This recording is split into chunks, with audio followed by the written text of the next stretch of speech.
कट्टर मुनाफिक दीनी भाई नाम है हमारा। सभी दोस्तों को आदाब, नमस्ते, सत श्री अकाल।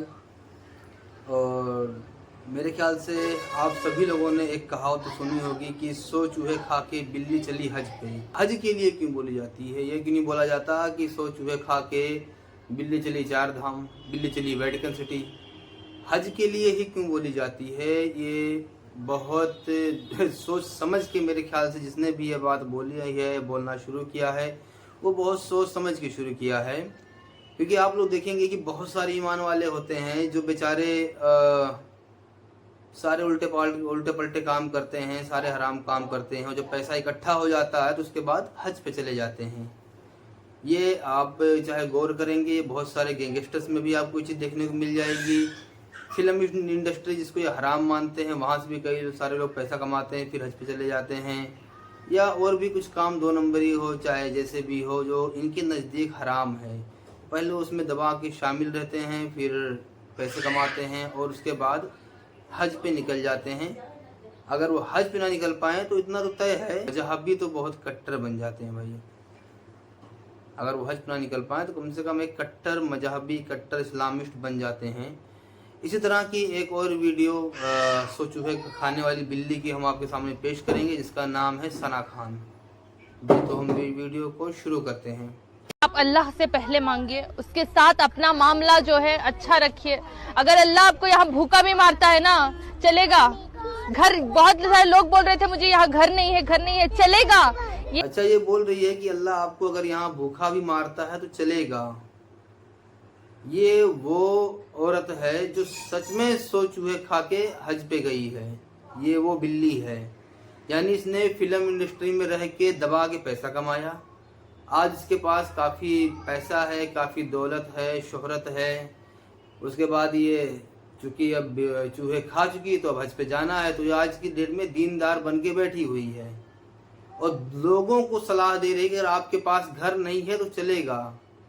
भाई अगर इतनी ही तुम समझदार हो, देनदार हो, तो एक छोटी सी बात बताओ, जो पैसे तुमने बॉलीवुड इंडस्ट्री से हराम में कमा के इकट्ठा किया है, क्या उसको तुम लौटा सकती हो? या उसको चाहे दान दे दो, सरकार को वापस दे दो, रोड बेच बाज के रोड पे छोड़ के चले जाओ, क्या ऐसा कर सकते हो?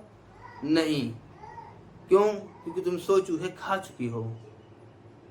ठीक है, 100 चूहे तुम खा चुकी हो, और जो उससे ज़्यादा चूहे तुम इकट्ठा करके रखी हुई हो।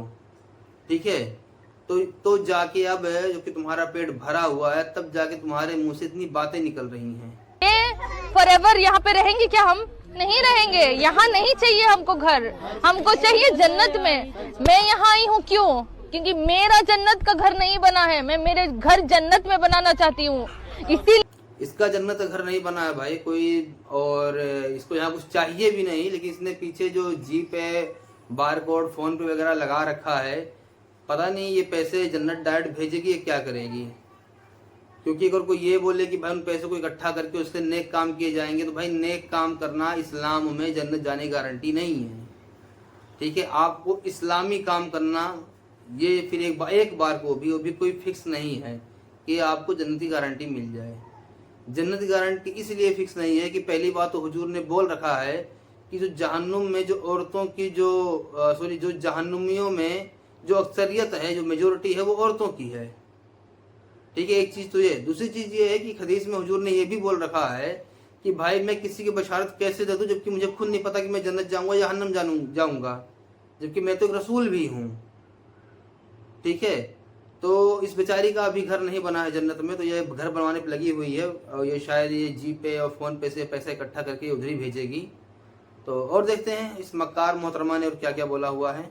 मैं यहाँ आई हूँ, मुझे नहीं चाहिए यहाँ घर। आपको भी अगर कोई शिकवा है कि यहाँ चाहिए, यहाँ नहीं चाहिए, वहाँ चाहिए, पहले वहाँ के लिए पूछो, फिर अल्लाह देखो तुमको कैसे देता है। घर बैठे लोग आके तुमको देंगे, तुमको खाना, तुम्हारे पास कुछ भी नहीं है, बट क्या तुम एक रात खाने के बगैर घर बैठे देंगे? कितनों को दे दिया भाई हैं? अगर घर बैठे दिया जा रहा तो इतने सारे लोग बेरोजगार क्यों हैं? इतने सारे लोग परेशान हाल क्यों हैं? इतने सारे लोग भूख से मर क्यों रहे हैं? ये नशेड़न, ये नशे में, इस्लामी अफीम के नशे में कुछ भी बोलती जा रही है। आप लोग बोलते हैं ना नशे में इंसान कुछ भी बोल सकता है, तो इस टाइम भी इस्लामी नशे में चूर है, इस्लामी अफीम की नशे में चूर है। ये कुछ भी बोल सकती है और जब से इस्लामी अफीमची बनी है कुछ भी बोलती जा रही है। ठीक है, इसने अभी तक जिसको ये हराम मानते हैं फिल्म इंडस्ट्री, उससे कमाए हुए पैसे लोगों को वापस नहीं किए हैं अभी तक।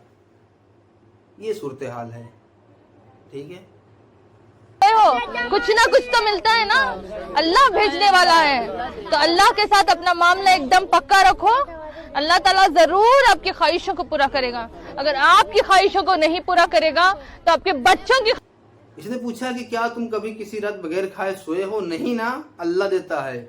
इस अफीमची, इस्लामी अफीमची को यही नहीं पता है कि बहुत सारे लोग भूखे सोते हैं, बहुत सारे लोग, एक बड़ी तादाद है।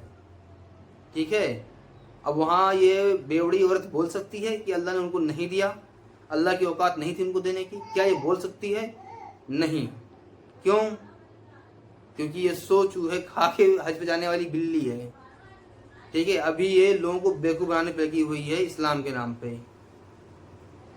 और देखते हैं, ख्वाहिशों को तो जरूर पूरा करेगा। अगर वो भी नहीं होती है तो मरने के बाद जन्नत में तो पूरी करेगा। एटलीस्ट जो हमने फेस कर लिया, ऐसे गुनाह कर लिए, हमारे बच्चों को तो नहीं करना है ना। बच्चों को तो अच्छा समझाना है कि नमाज पढ़ो, और बच्चा कैसे सीखता है? देख के सीखता है। अब ये बोल रही है कि अल्लाह आपकी ख्वाहिश पूरी करेगा। अगर आपकी ख्वाहिश नहीं पूरी करे तो करेगा तो आपके बच्चों की ख्वाहिश पूरी करेगा। अगर बच्चों की ख्वाहिश नहीं पूरी करेगा तो आपको जन्नत में कुछ ना कुछ देगा। भाई ये भी बोल देती कि बच्चों की ख्वाहिश नहीं पूरी करेगा तो पोते की ख्वाहिश पूरी करेगा, पोते की ख्वाहिश नहीं पूरी करेगा तो परपोते की ख्वाहिश पूरी करेगा। अब कौन इंसान बैठा हुआ है जो परपोते की ख्वाहिश पूरी होते हुए देखेगा? है परपोते की बोल देती। इतने झूठे, मक्कार, बेशरम, बेगैरत लोग हैं, कुछ भी बोल सकते हैं। ये अपनी अब इस्लामी अफीमची की तबलीग के लिए कुछ भी ये लोग बोल सकते हैं, और वो भी तब जब ये सो चूहे खा चुकी है, अब हज पे जा चुकी है और नौटंकी कर रही है। मैं इससे, मेरा सीधा सवाल है, अगर ये फिल्म इंडस्ट्री को सच में हराम काम मानती है तो जितने भी पैसे इसने कमाए हैं ना फिल्म इंडस्ट्री से, उस सब को वापस कर दे, लोगों में बांट दे, फेंक दे, कुछ भी कर दे, लेकिन अपने से हटा दे। अगर ये जरा भी ईमानदार है तो, जरा भी इसमें शर्मो हया गैरत बची हुई है तो, और नहीं बची हुई है तो नहीं बची, तो दिख ही रहा तुम लोगों में कितने मक्कार किस्म के लोग हो तुम लोग। तो इसी के साथ हम इस वीडियो को यहाँ ख़त्म करते हैं।